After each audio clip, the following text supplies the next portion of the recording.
Welcome to the October edition of the Current Conversations podcast, a podcast of Gloucester County, Virginia.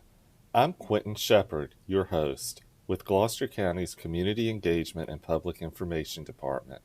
We're glad you're here. Today, we're honored to be joined by Mr. Evan Farmer, Chair of Gloucester's Electoral Board, and Bobby Morgan, Director of Elections for Gloucester County.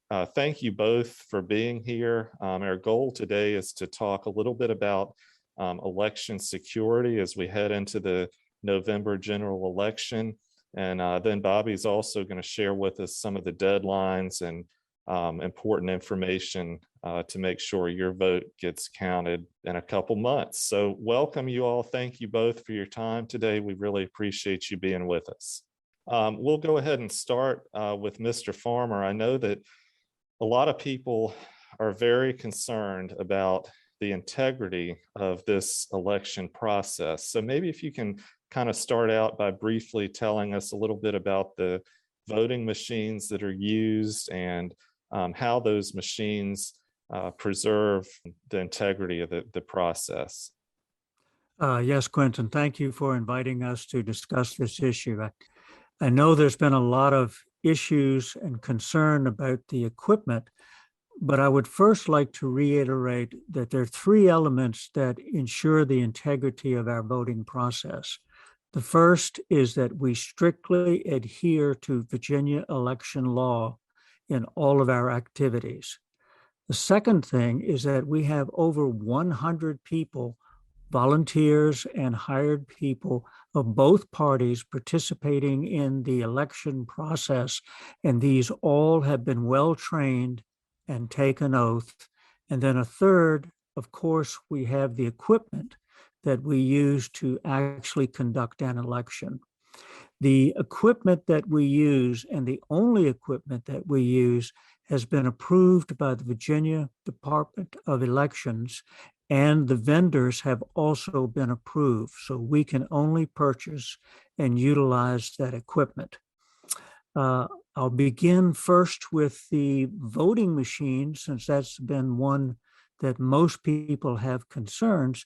And I would like to state unequivocally, the voting machines have never been attached to the internet, and they're not capable of being attached to the internet.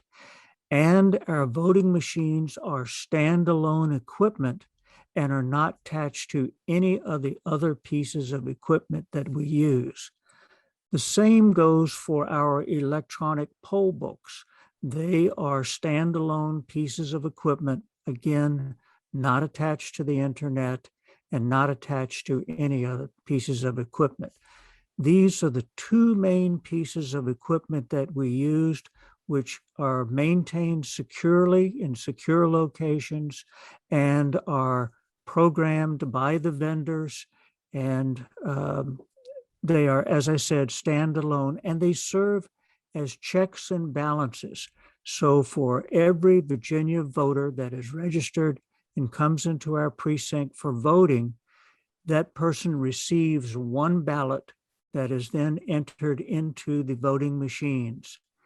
The ballot numbers must equal the voter numbers, and that's another way that we do checks and balances. So there are lots of other things that you might be interested in. So Quentin, I'll turn it back to you to ask any specific questions that you've heard or are of concern.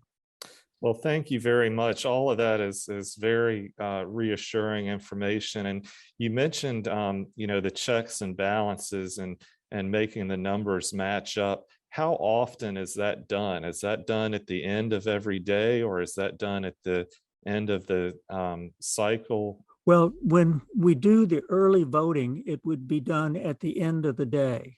Okay. When we actually have election day, and we're running on the Tuesday of the election, we actually record the number of people that have checked in on an hourly basis throughout the day, and that it must match or be close to matching the number of people that have voted. sometimes if you have a line of people, you will have more people that have checked in than the actual votes that have gone into the voting machine. But these are single digit number differences that are totally reconciled at the end of the day. So I know there's been some concern also about the lack of requirement to have a photo ID when you come vote. I know some discussion took place about, that you are able to bring a public utility bill or something with your name and address on it to come and vote. How does that work? So for instance, if I bring in my neighbor's public utility bill and try to use that, what are the checks and balances to help ensure that works correctly? Well, the very first thing up front, if you bring in your neighbor's bill and try to vote in your neighbor's name, then you're committing voter fraud. And there are, of course, lots of severe penalties that go along with that.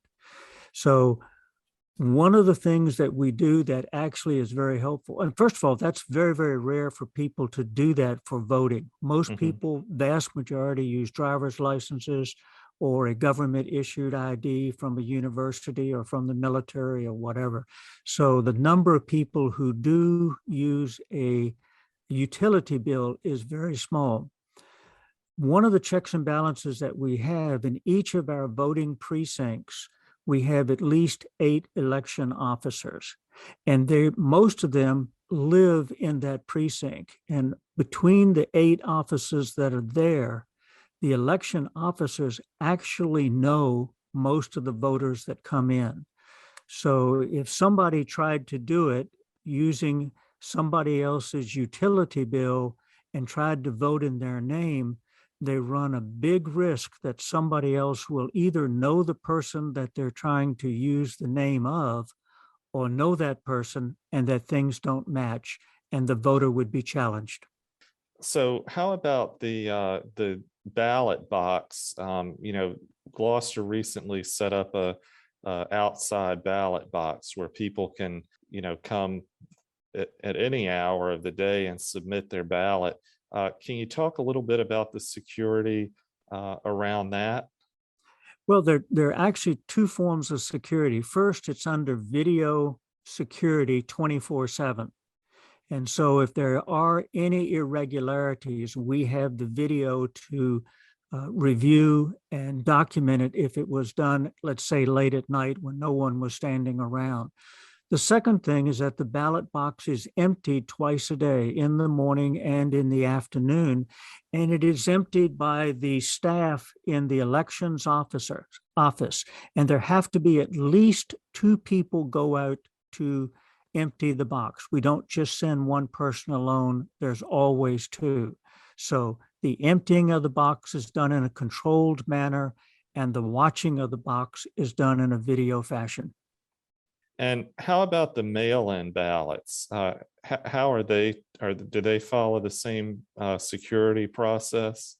The process with a mail-in ballot is, first and foremost, is the individual has to request it.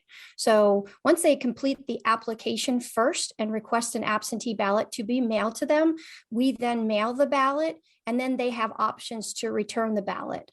They can either return the ballot by mail the same way they received it. They can bring it back in person and drop it in the drop box outside, or they can return it all the way up till election day at their own precinct. There's many secure ways, but each one of them follows protocol. Once it's back in our hands to verify that it was a ballot, sent by us, that there was an application, that there's matching signatures on both the application and on that ballot.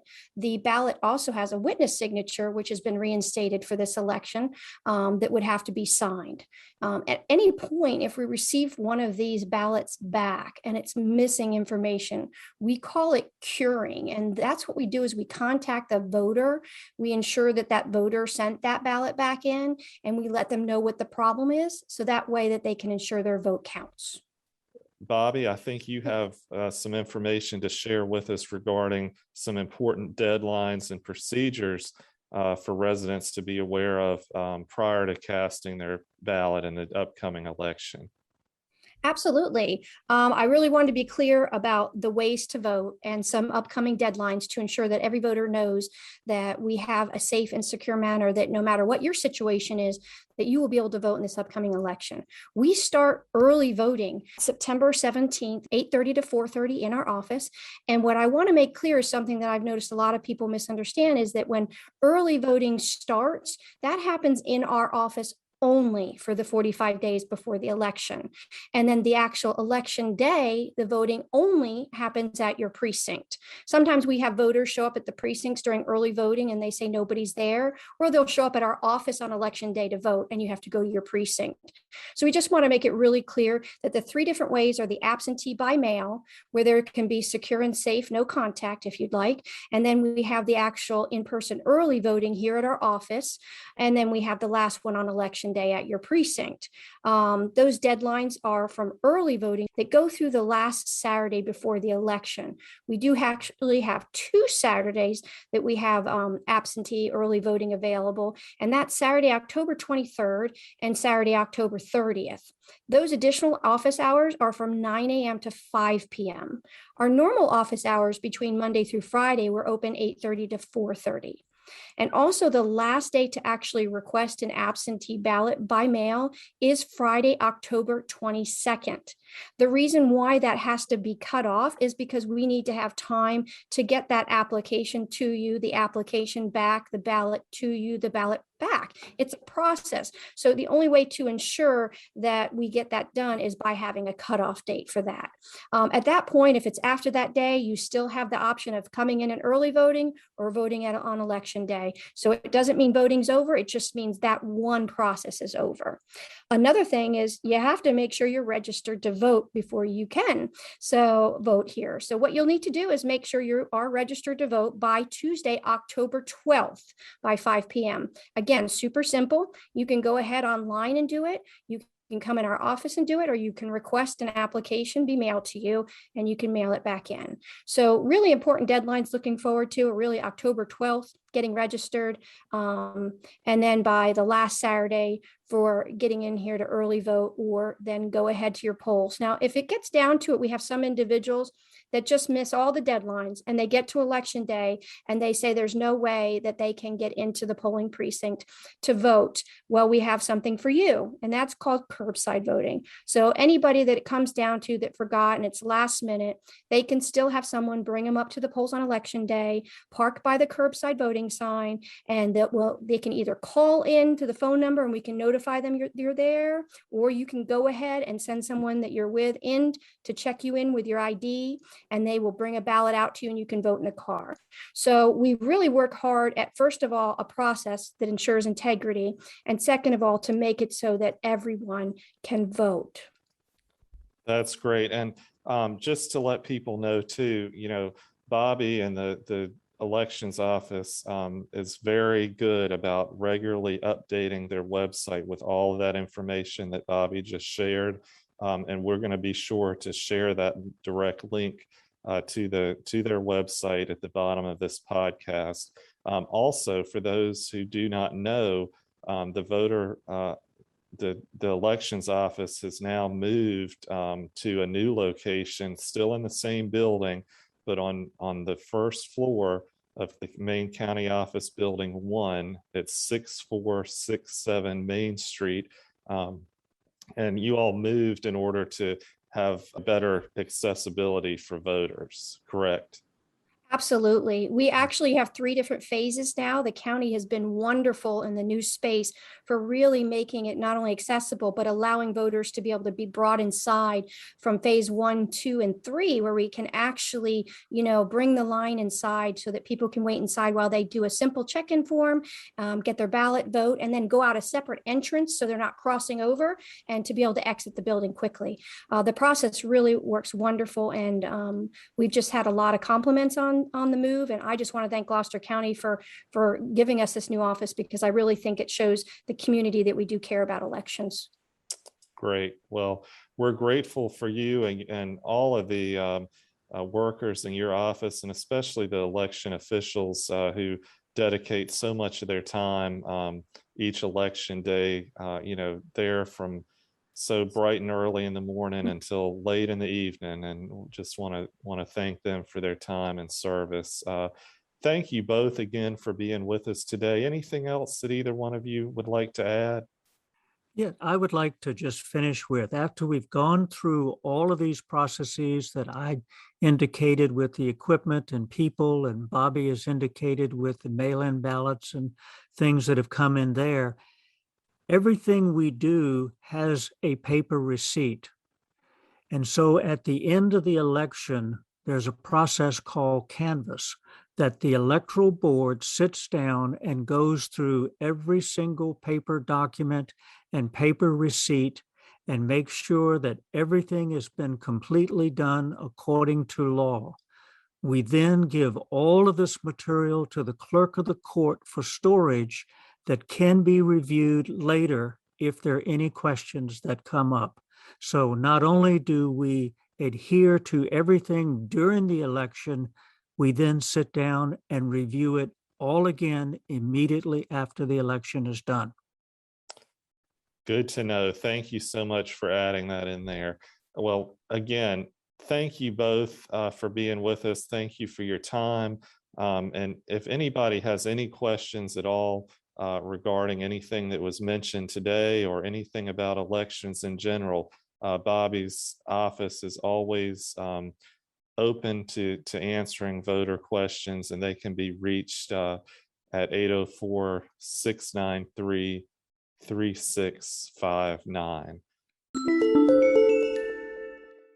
Hello, my name is Gloria Williams with Gloucester County's Community Engagement and Public Information Department. Today, I am excited to chat with Ann Ducey Ortiz, our Director of Planning, Zoning, and Environmental. We are going to talk about the upcoming Multimodal Transportation Study, National Community Planner Month, and much more. Ann, thank you for taking this time, as we know how busy you and your entire team are. Thank you for having me. I'm excited to be here. Well, wanted to go right into a little bit about this very exciting opportunity for Gloucester County. It is a multimodal transportation study. Can you tell us a little bit about what that actually is, how it came to Gloucester, and what does it hope to accomplish?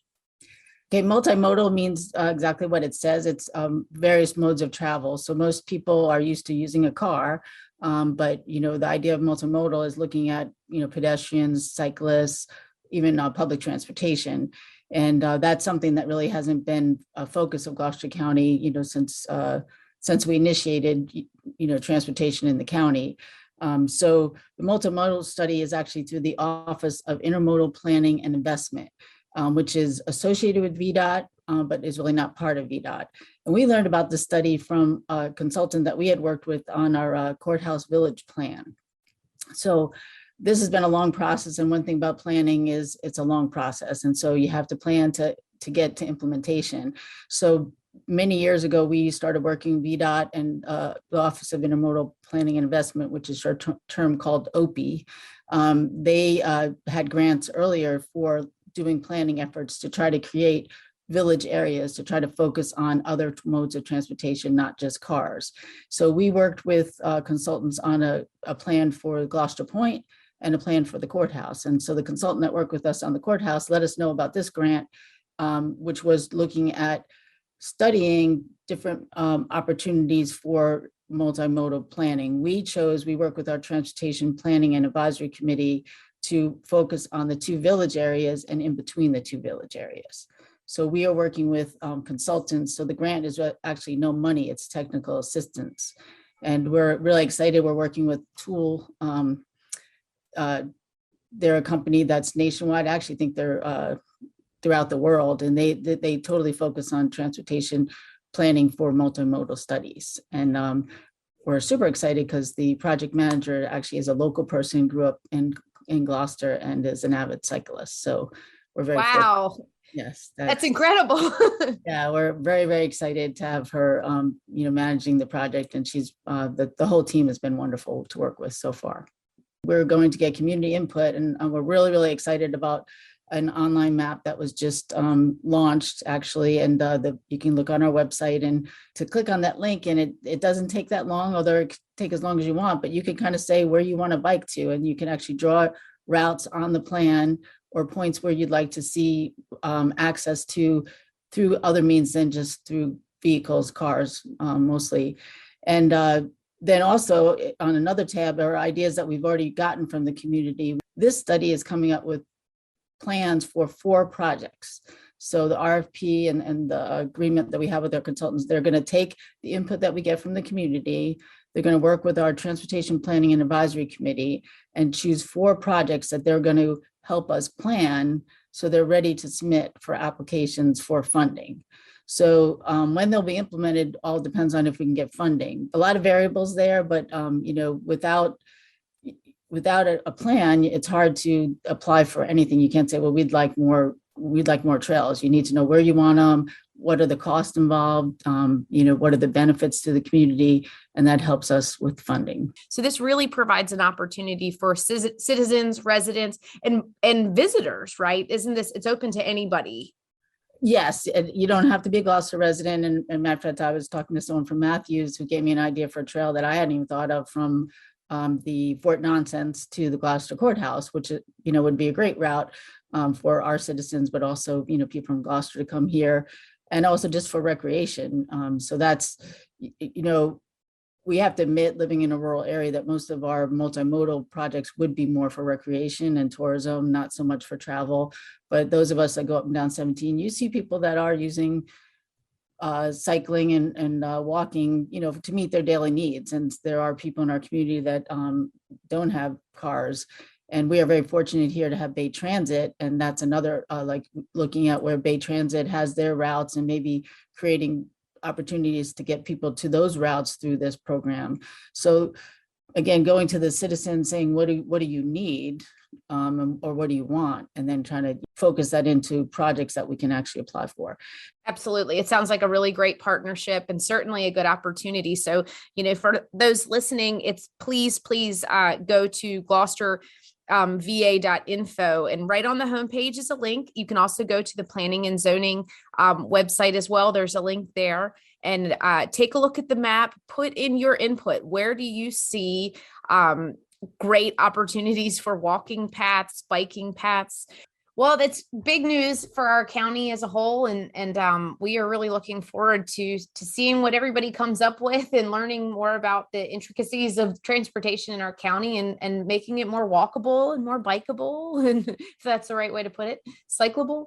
So, this program, obviously, with the multimodal transportation study, falls under your department. But could you just tell us a little bit more about what do planners do, and how is planning so essential for creating resilient communities? Obviously, I think planning is very important, and we always you plan for everything, right? So in your day to day, what are you going to do today? What are you going to get covered?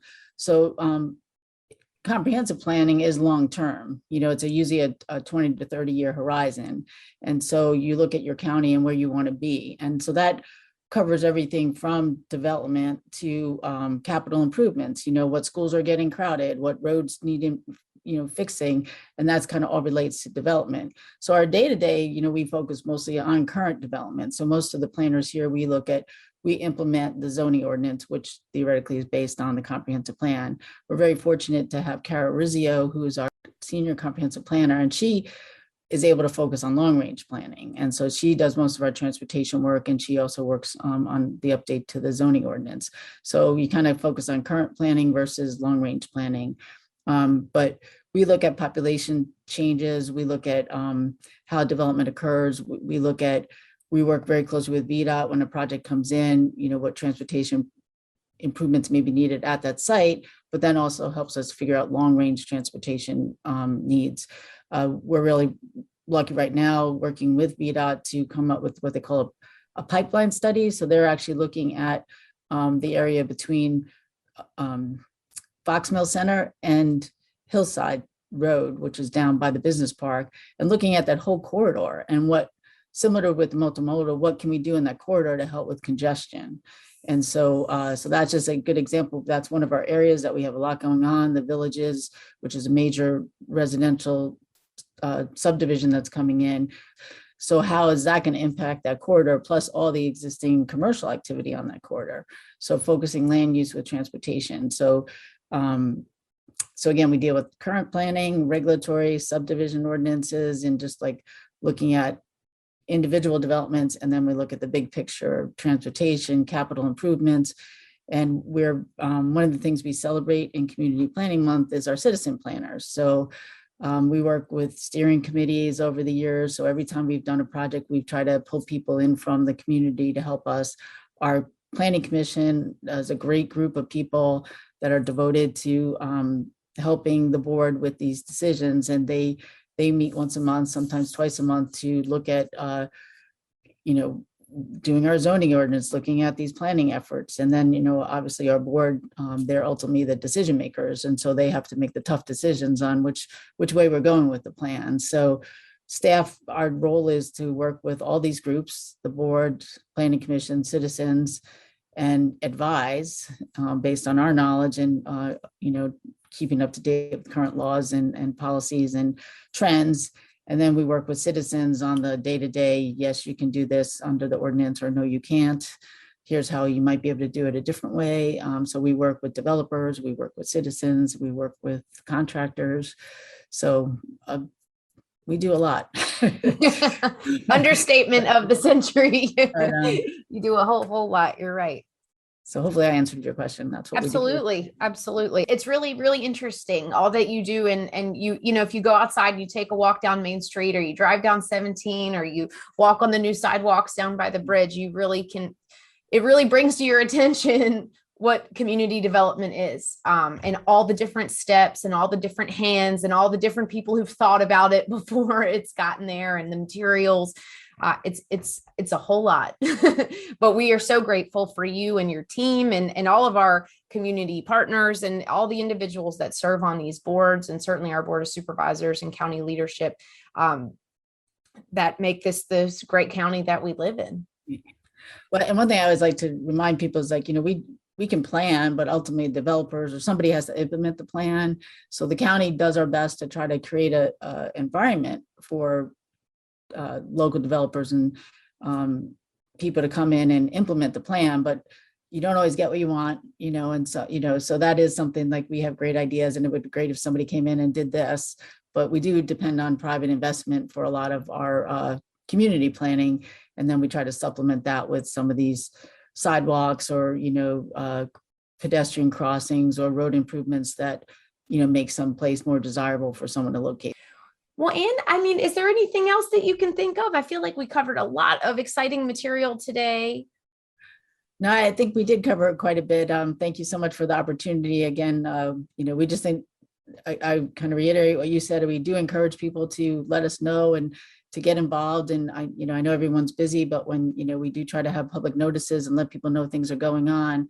And, I talking to people recently about the solar ordinance, it's just wonderful to see people engaged, even if it's something that they're engaged against or something they're engaged, for, but just to have public input of this is what we want for our community. And you'll see that the board listens. Thank you for tuning into today's current conversations. And thank you for all that you do, for all that your team does. And thank you for your time today. Thank you for having me.